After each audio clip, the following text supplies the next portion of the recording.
মেয়েটির সামনে এসে দাঁড়াতেই অবাক হয়ে গেলাম। এইটা তো শুভ্রা। আমি জানতাম তুমি আমাকে খুঁজতে খুঁজতে ঠিক এখানেই চলে আসবে। অসহ্য। বিয়ে শপিং করতে এসেছো? চলে আসছিলাম, ওর কথা শুনে দাঁড়ালাম। তা জেনে আপনি কি করবেন? বিয়ে করে নিচ্ছ? কাব্যর সম্পর্কে কতটুকু জানো? মানে? সময় হলেই বুঝতে পারবে। মেয়েটা চলে গেল। অদ্ভুত তো, কিসব বলে গেল। তিলক, এখানে কি করছো? কিছু না, বাসায় চলে আসলাম। শুভ্রার কথাগুলো ভুলতে পারছি না। কাব্যর সম্পর্কে কি জানিনি বলল শুভ্রা। তমা, এখানে একা দাঁড়িয়ে আছিস কেন? এমনি। কি হয়েছে তোর বলতো? শপিং মলে কথা বলিসনি, নিজের বেনারসিটাও পছন্দ করলি না কেন? তিশা, কাব্য আমার থেকে কি যেন লুকাচ্ছে। কি কি লুকাবো? জানি না। কাব্য খুব ভালো ছেলে, অযথা ভুল বুঝিস না। তিশার দিকে তাকালাম। কাব্য ভালো ছেলে আমিও জানি, কিন্তু কাব্য কিছু একটা যে আমার থেকে লুকাচ্ছে এটাও সত্যি। কি লুকাচ্ছে? আমার উপর ভরসা রাখ, আমি বলছি কাব্য ভালো ছেলে, তোকে কখনো কষ্ট দেবে না। আর তাছাড়া তুই তো কাব্যকে ভালোবাসিস। তিশা, আমাকে আর কত সাজাবি বলতো?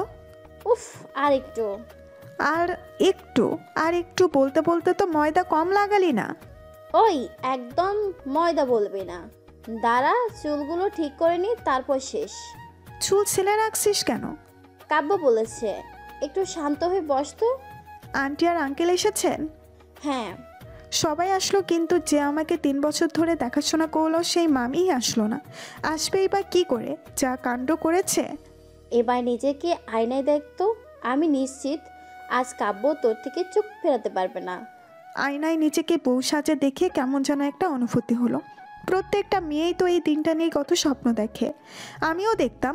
তবে আব্বু আম্মু মারা যাওয়ার পর ওসব স্বপ্ন দেখা ভুলে গিয়েছিলাম। কিন্তু হুট করে কাব্য আমার জীবনে এসে আবার সব ঠিক করে দিল। কিরে বল, সাজানো কেমন হয়েছে? পুরাই পেতনি। কি বললি? তিশা, তিলোত্তমাকে নিয়ে এসে সবাই অপেক্ষা করছে তো। আসছি। তিশা আমাকে নিয়ে সিঁড়িতে নিচে নামতে নামতে ফিসফিস করে জিজ্ঞেস করলো, একটু পর তো তোর বিয়ে, এখন কেমন অনুভূতি হচ্ছে একটু বল শুনি। অন্য মেয়েদের চেয়ে একটু আলাদা অনুভূতিই হচ্ছে। হোমা, কেন? সব মেয়ে তো বাবার বাড়ি থেকে সবাইকে ছেড়ে শ্বশুর বাড়ি যায়, তাই কষ্ট হয়। কিন্তু আমার কষ্টটা তো আলাদা, আমার যে আব্বু আম্মুই নেই। প্লিজ তমা, কাঁদিস না, আমরা আছি তো। আজ আব্বু আম্মুকে অনেক বেশি মিস করছি। যার আব্বু আম্মু নেই সেই বোঝে এই যন্ত্রণা কেমন। উফ, অনেক দেরি হয়ে গেছে, রাত তো কম হলো না। চলো চলো। ভাবি আমাকে এনে সোফায় বসালেন। এতক্ষণ ঘোমটা দেওয়া ছিল। ভাবি ঘোমটা সরিয়ে দিতেই কাব্যর দিকে তাকালাম। কাব্য হা করে তাকিয়ে আছে আমার দিকে। পাশে অয়ন আর আদনান ভাইয়া ওর চোখের সামনে হাত নেড়ে দুষ্টুমি করছে। আপনাদের শেষ আমি কি শুরু করব? এমনিতে অনেক রাত হয়ে গেল, আমাকে ফিরতে হবে তো। হ্যাঁ হ্যাঁ, আপনি শুরু করুন। কিরে মা, মন খারাপ কেন? আন্টি এসে আমার পাশে বসলেন। সবাই এসেছে, কিন্তু মামি? কাঁদিস না, সব ঠিক হয়ে যাবে। কাজী সাহেব কাব্যকে কবুল বলতে বলছেন শুনে কাব্যর দিকে তাকালাম। ও একদমই 3 বার কবুল বলে দিয়েছে। সবাই তো ওর কাণ্ড দেখে হাসছে। আমাকে কবুল বলতে বললে আমি চুপ হয়ে আছি দেখেই সবাই কবুল বলতে বলছে। কাব্যর দিকে তাকালাম। ও ভয়ে চুপসে গেছে, হয়তো ভাবছে আমি বলবো না। আমার দিকে তাকিয়ে ভ্রু কুঁচকিয়ে হাত নেড়ে জিজ্ঞাসা করলো, বলছি না কেন? কাব্যর দিকে তাকিয়ে মৃদু হেসে কবুল বলে দিলাম। কাব্যর মুখে আমার কখনো এতটা হাসি দেখিনি। এই মুহূর্তে ও যতটা খুশি হয়েছে মনে হচ্ছে ও পৃথিবীর শ্রেষ্ঠ সুখী মানুষ। সব নিয়মকানুন শেষ করে ভাবি আর তিশা আমাকে কাব্যর রুমে নিয়ে আসলো। দুজন মিলে আমার সাথে অনেক দুষ্টুমি করে চলে গেল। ওফ, বাসর রাত বলে দুজনে আমার কানের 12টা বাজাই দিছে। ওরা যেতেই রুমের চারপাশে চোখ বুলালাম। রুম দেখে তো আমার মন খারাপ হয়ে গেল। বাসর রাত নিয়ে একটা মেয়ের কত স্বপ্ন থাকে, আমারও ছিল। পুরো রুমটা ফুল দিয়ে সাজানো থাকবে ভেবেছিলাম, কিন্তু এই রুমে তো ফুলের ছিটাফোঁটাও নেই। আমার রোমান্টিক ডাক্তারবাবু এটা কি করলো? শুনেছি সব নতুন বউরা 10 হাত লম্বা ঘোমটা দিয়ে বসে বসে স্বামীর জন্য অপেক্ষা করে, আর তুমি পুরো রুমে পায়চারি করছো।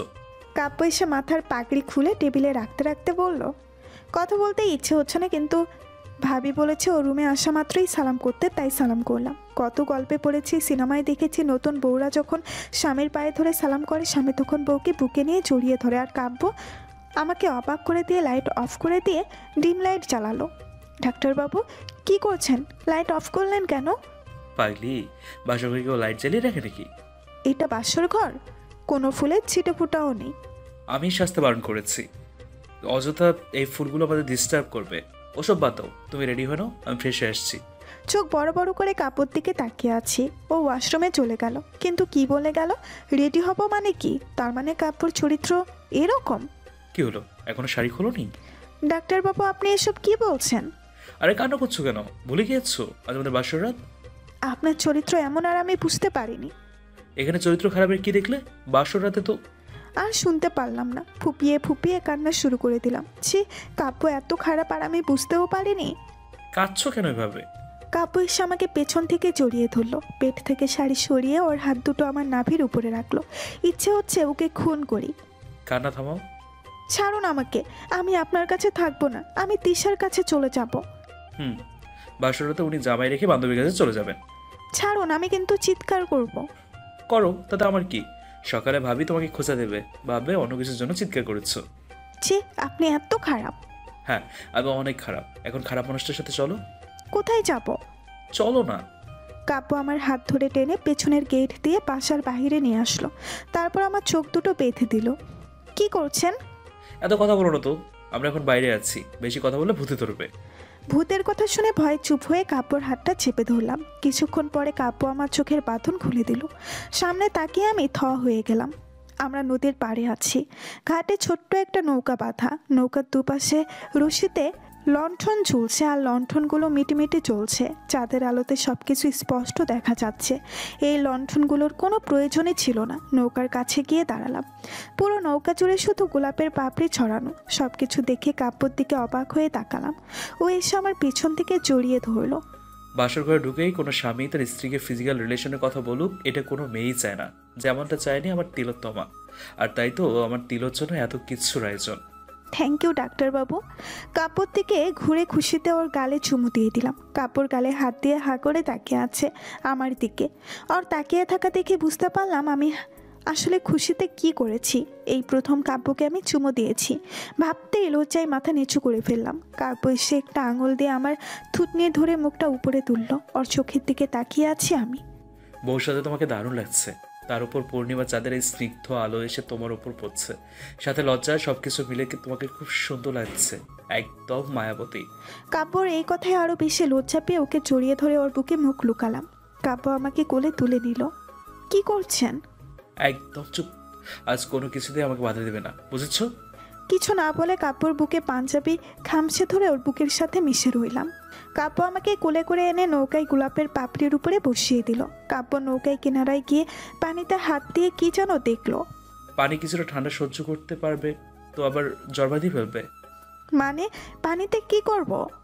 পানিতে পা ভিজিয়ে নৌকার কিনারে বসবো। এত রাতে তাও নদীতে? আমার এমনি ভয় করছে। কিসের ভয় পাগলি, আমি আছি তো। কাপড় এই ছোট্ট কথাটাই যেন অনেক ভরসা খুঁজে পাই আমি।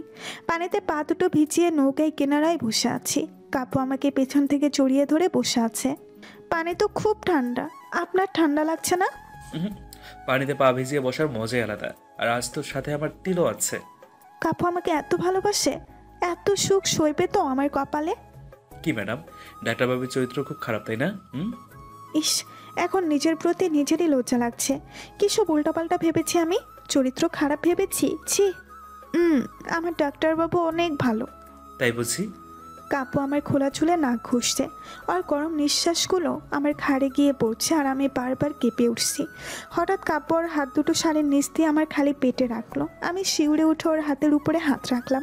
কাপু পাগলের মতো আমার চুলে নাক ঘুষছে আর হাত দুটো দিয়ে আমার পেটের মধ্যে খেলা করছে। কাপুর প্রতিটি স্পর্শে যেন আমি বারবার কেঁপে উঠছি। তিলো ওঠো। কাপু আমার চুলে হাত বোলাচ্ছে আর ডাকছে। ঘুম ঘুম চোখে ওর দিকে তাকালাম। কাপড় বুকে মাথা রেখে ঘুমিয়ে আছি, আর ও আমার চুলে হাত বুলিয়ে দিচ্ছে। দেখে ওকে আরো শক্ত করে জড়িয়ে ধরলাম। উঠো বলছি। পরে। কাল তো দেখলাম 5 ওয়াক্তই নামাজ পড়েছো, আজ পড়বে না? কয়টা বাজে? একটু আগেই ফজর আজান পড়েছে। কয়টা বাজে দেখতে হবে না? যাও নামাজ পড়ে এসো। কাপড় বুকে থুতনি রেখে ওর দিকে তাকালাম। আপনি নামাজ পড়বেন না?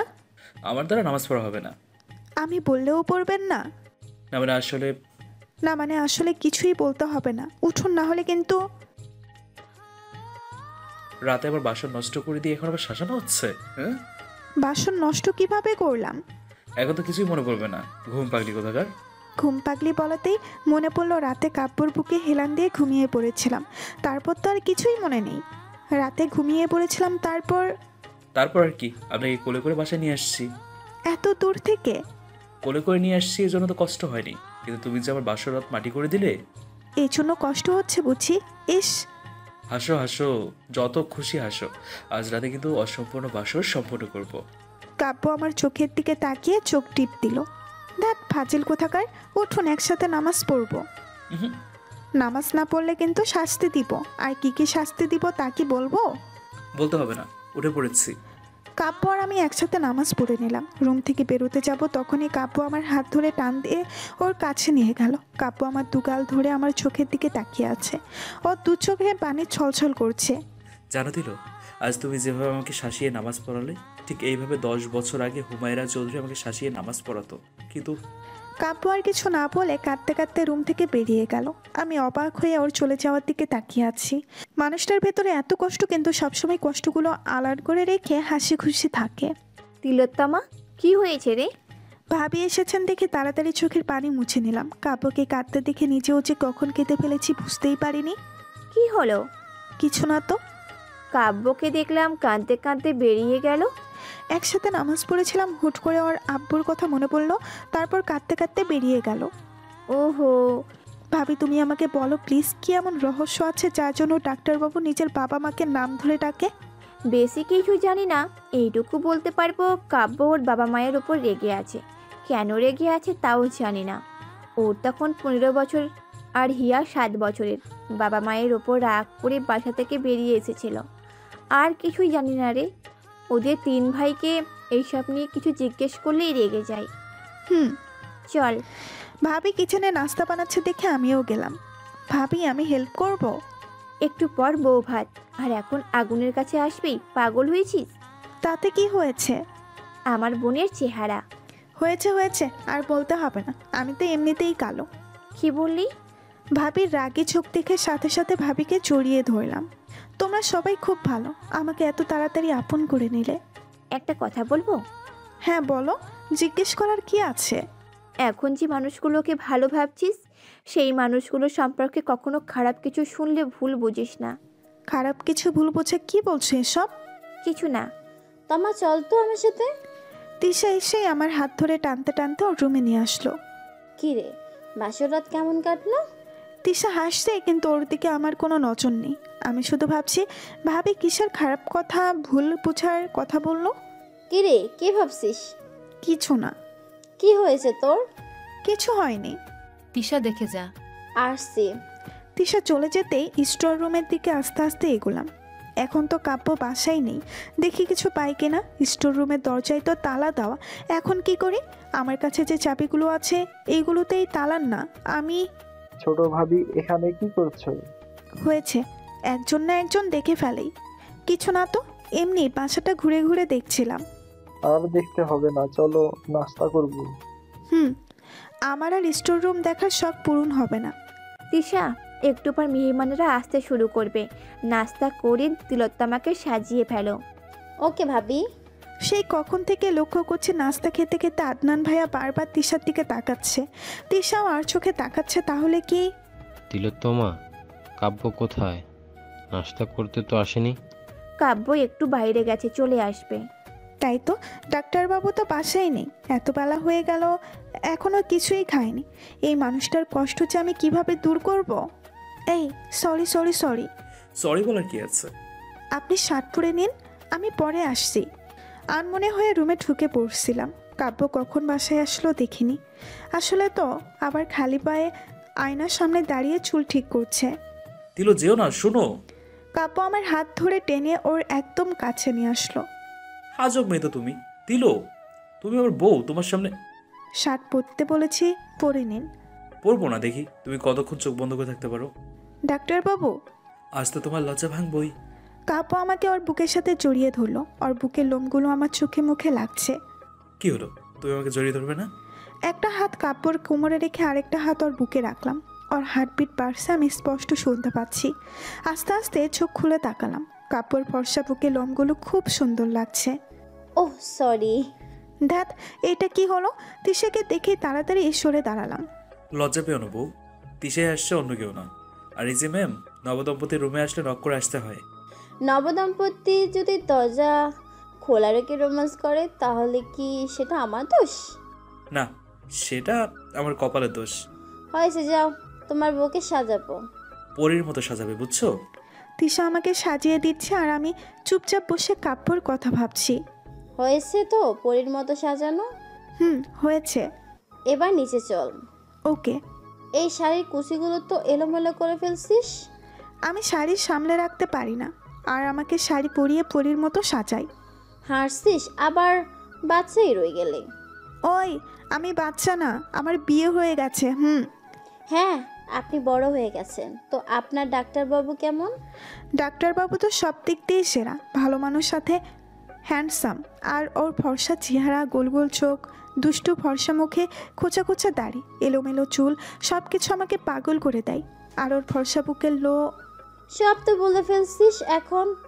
আর জিব্বায় কামড় দিয়ে কি হবে পাগলি কোথাকার? ফর্সা বুকে লোমগুলো দেখতে খুব সুন্দর, তাই না? আরে, এই বচ্চাত মেয়ে কোথা থেকে আসলো? কাব্যকে ইনভাইট বা করতে গেল কেন? কি হলো, বললে না যে কাব্যর ফর্সা বুকে লোমগুলো দেখতে কেমন? এইটা শুধু আমারই জানার অধিকার আছে, বুঝেছেন? অধিকার? আমিও দেখব এই অধিকার কতদিন টিকে থাকে। এই মেয়েটা কি করে? তিলোত্তমা এবং কাব্যর শুভাকাঙ্ক্ষী। এই, জানতো এখান থেকে। যাচ্ছি, তবে এটাও জানিয়ে যাচ্ছি কাব্যর বুকের জমিনের অধিকারটা তোমার থেকে খুব তাড়াতাড়ি কেড়ে নিব। তোকে আমি খুন করব।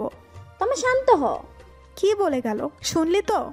বলুক না কাব্য, তো শুধুই তোরই। যা তো, ওকে গিয়ে বল রুমে আসতে। যাচ্ছি। আজ মনে হয় ডাক্তার সাহেবের কপালে দুঃখ আছে। রাগে গা চলে যাচ্ছে। কত বড় সাহস ওই বচ্চাত মেয়েটার! তিলো, কি হয়েছে? ওই, কাকে জিজ্ঞাসা করে বচ্চাত মেয়েটাকে ইনভাইট করেছেন? ওরে বাবা রে, আসতে কি তো লাগছে তো। আমাদের দুজনের প্রেম দেখানোর জন্যই তো ওকে ইনভাইট করেছিলাম। তোমাকে হিংসা করে তো। ও যে বলে গেল। তিশা আমাকে সব বলেছে। এত সহজ নাকি? আমি তো শুধু তোমারই। বাবা, এই প্রথম আমার বউ আমাকে নিজের ইচ্ছে জড়িয়ে ধরলো। তিলো, দেখি তোমার কপালের টিপ তো। আমি ওর দিকে তাকাতেই আমার ঠোঁটে ওর ঠোঁট ডুবিয়ে দিল। কি চালাক মানুষ! অনেক চেষ্টা করেও ছাড়াতে পারলাম না, কিছুক্ষণ পরে নিজেই ছাড়লো। তিলো, তোমার ঠোঁটের লিপস্টিক কোথায় গেল?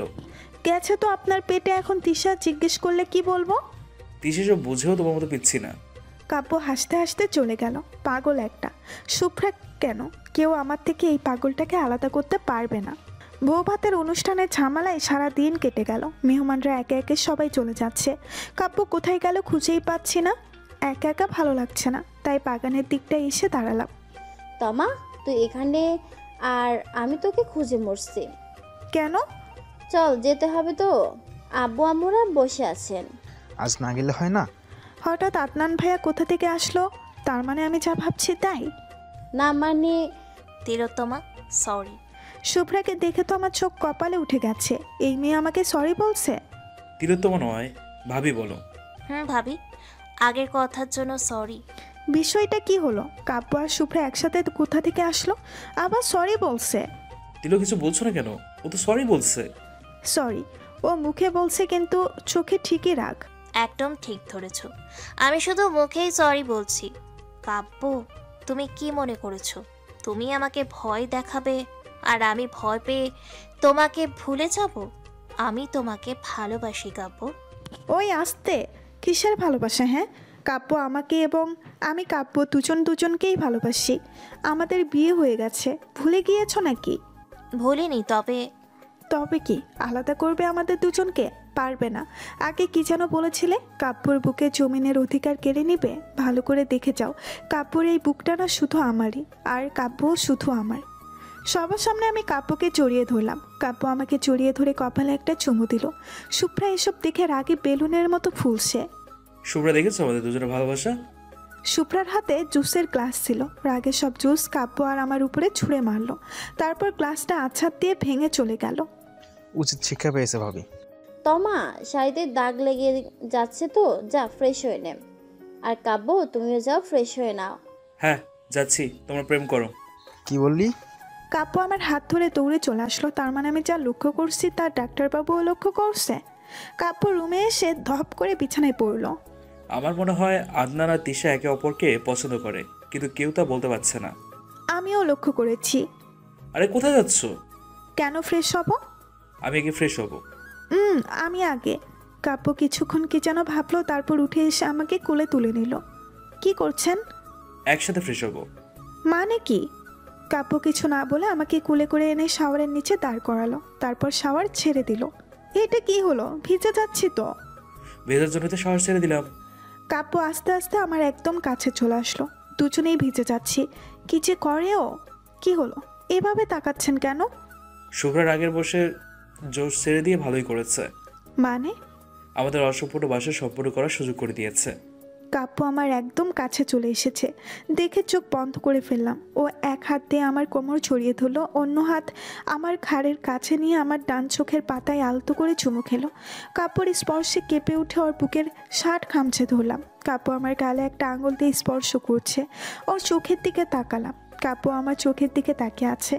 শাওয়ার থেকে পানি আমার মাথায় পড়ছে আর মাথা থেকে বেয়ে বেয়ে গালে ঠোঁটে পড়ছে।